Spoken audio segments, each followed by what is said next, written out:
First question చూడండి. दो अनाकर्षक लक्ष्यों के बीच चयन करना अपरिहार्य है तो ఉత్పన్న సంఘర్ష క్యా హై అన్నారు. అంటే దో అనాకర్షక్ రెండు కూడా ఇష్టం లేదు. ఓకేనా, రెండు కూడా ఇప్పుడు నేనున్నాను, నాకు రెండు ఇష్టం లేదు.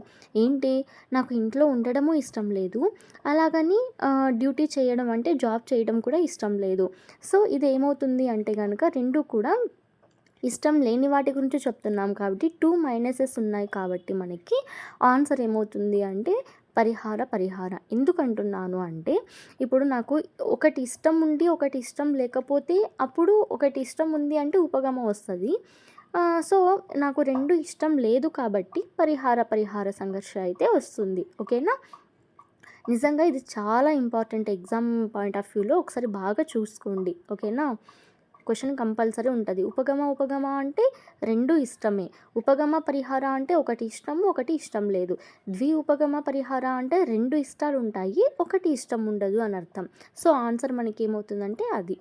నిమ్నమేసే ఏక్ అర్జిత వ్యక్తి కంతర్ నహి హై అన్నాడు. అంటే అర్జిత వ్యక్తి, అర్జిత్ అంటే ఏంటి, మనము నేర్చుకునేది లేదా చూసి నేర్చుకునే దాన్ని అర్జితం అంటే అక్వైజేషన్ అని అంటాం కదా. సో అదన్నమాట.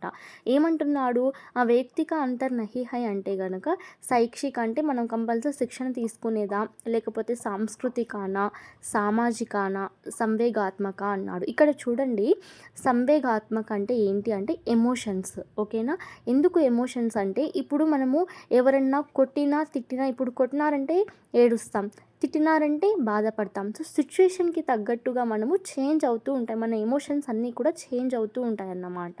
సో దీనికి ఇది ఏమవుతుంది అంటే అర్జిత వైయక్తిక అంతర్ కిందికైతే రాదు. ఇది ఎమోషన్స్ అన్నవి మనము సిచ్యువేషన్ని బట్టి చేంజ్ చేసుకుంటూ ఉంటాం కాబట్టి అది మనం ఎక్కడ నేర్చుకునే అంశం కాదు కాబట్టి ఆన్సర్ అయితే మనకి संवेगात्मक అయితే అవుతుంది. ఓకేనా, నెక్స్ట్ క్వశ్చన్, चित्रों फोटोग्राफों और वर्णों को पढ़ने पर उत्पन्न अवधारण इस प्रकार के अनुभव के अंतर्गत आता है అంటున్నాడు. ఇక్కడ చూడండి ఏమంటున్నాడు, చిత్రం ఫోటోగ్రాఫం యాక్చువల్గా ఏంటి ఆప్షన్స్ ప్రత్యక్ష, అప్రత్యక్ష అనుభవ, అమూర్త అనుభవ, ప్రాకృతిక అనుభవ అంటున్నాడు.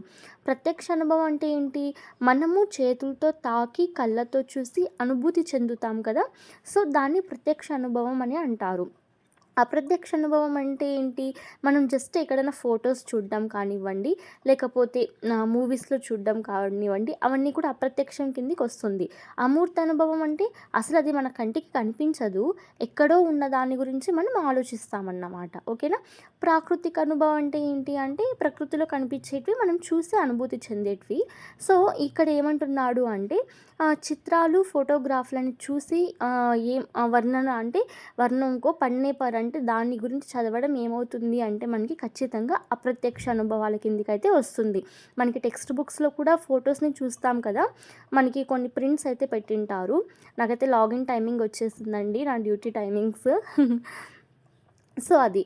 नेक्स्ट क्वेश्चन చూడండి, दंडिया पुरस्कार विद्यार्थी को सीखने के लिए प्रेरित करता है तो यह इस प्रकार की प्रेरणा है అన్నాడు. అంటే దండియా పురస్కార్, ఇప్పుడు ఒక పిల్లవానికి మనము దండించడం అంటే నువ్వు హోంవర్క్ చేసుకొని రాకపోతే, లేకపోతే ఈ క్వశ్చన్ నేర్చుకొని రాకపోతే నీకు రేపు దెబ్బలు పడతాయి, లేకపోతే నీకు మొటికాయలు వేస్తాము, నువ్వు బాగా ఎగ్జామ్ రాస్తే నీకు బహుమతులు ఇస్తామని చెప్తారు కదా. సో ఇలా అన్నమాట. ఆంతరిక ప్రేరణ అంటే ఏంటి అంటే స్వతహాగా నేను పాస్ అవ్వాలి, నేనే క్లాస్ ఫస్ట్ రావాలి అనుకోవడము. నెక్స్ట్ అమూర్త ప్రేరణ అంటే అసలు మనకి తెలియకుండానే మనకి అసలు అనిపించుకోకుండానే మనము ప్రేరణ చెందుతూ ఉంటామన్నమాట.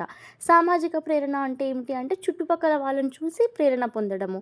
సో ఈ దండయ్య పురస్కారం అంటే బహుమతుల్ని తీసుకోవడము, ఇవి దేని కిందికి వస్తుంది అంటే మనకి ఎగ్జాక్ట్గా బాహ్య ప్రేరణ కిందికి అయితే వస్తుంది. ఓకేనా, ఈ క్వశ్చన్స్ చాలా ఇంపార్టెంట్. ఓకేనా, చూసుకోండి బాగా. ఇవి ఎందుకు ఇంపార్టెంట్ అంటున్నాను అంటే మనకి సైకాలజీ ఆల్మోస్ట్ మనం ఎంత ఈజియెస్ట్ సబ్జెక్టు అర్థం చేసుకుంటే బాగుంటుంది అందుకు.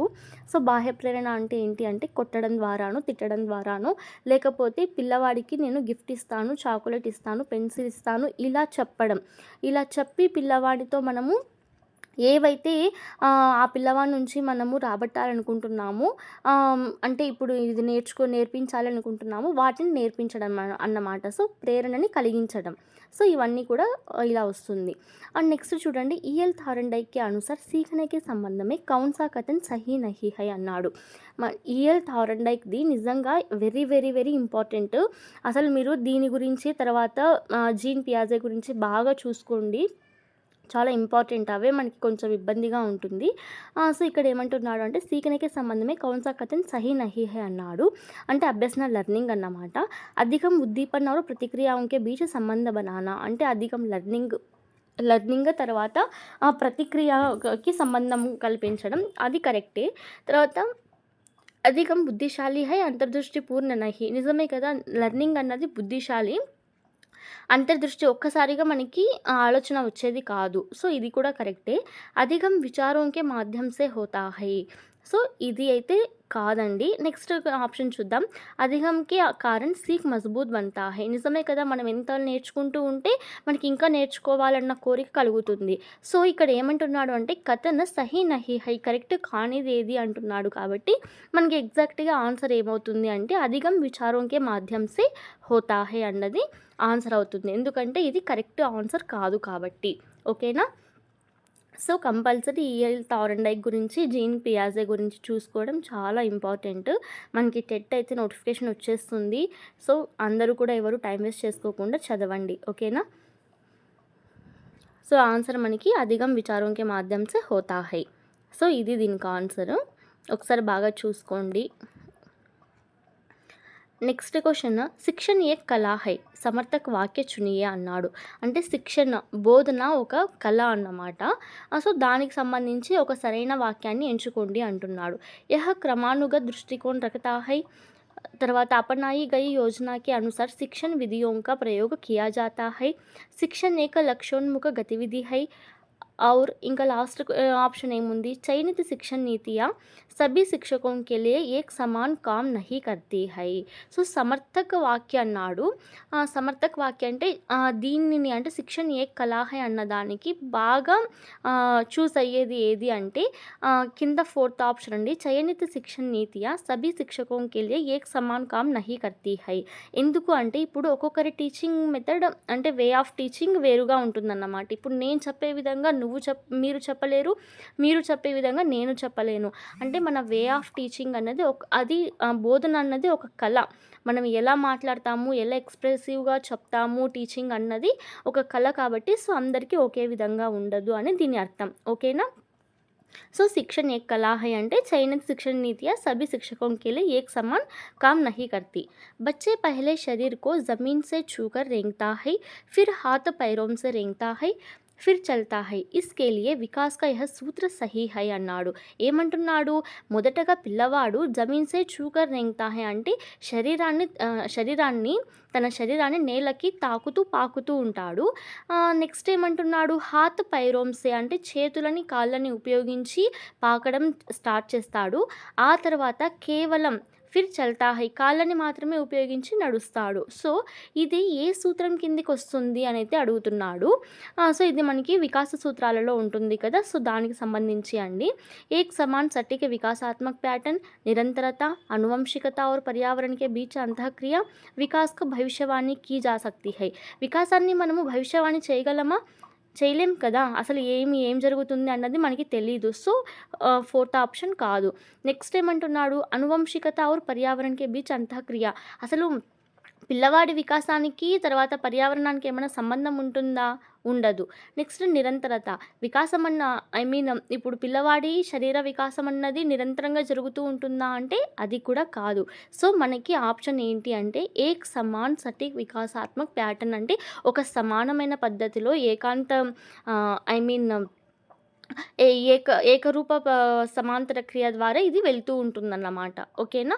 ఆ ప్యాటర్న్‌లో ఉంటుంది. నెక్స్ట్ క్వెషన్ చూడండి. इन्होंने अधिगम स्थानांतरण का समान तत्वों का सिद्धांत को प्रस्तावित किया. అంటే మనకి అభ్యసన బదలాయింపులు ఉన్నాయి కదా! యాక్చువల్‌గా అభ్యసన లెర్నింగ్ గురించి మనకి తెలియజేసిందే ఎవరు అంటే థారెన్‌డైక్. ఓకేనా? సో, అభ్యసన బదలాయింపు గురించి మనకి తెలియజేసిన వ్యక్తి ఎవరు అనైతే అడుగుతున్నాడు. సో, మనకి ఆప్షన్ అయితే ఎగ్జాక్ట్‌గా థారెన్‌డైకే అండి. సో, ఇంకా కింద ఇచ్చిన వాళ్ళైతే ఎవరు కాదు. చార్లెస్ జడ్ అంట, తర్వాత కోఫ్కా అంట, బాగ్లే అంట, వీళ్ళంతా ఎవరు కాదు. మనకి బాగ్లే వచ్చేసి డబ్ల్యూసీ బాగ్లే ఆదర్శ సిద్ధాంతం కిందికొస్తాడు. ఇంకా కోఫ్కా అంటారా గెస్టాల్ట్ సిద్ధాంతం కిందికొస్తాడు. సో, వీళ్ళెవరు కాదు కాబట్టి మనకి అభ్యసన సిద్ధాంతాల గురించి తెలియజేసింది థారెన్‌డైక్. ఓకేనా?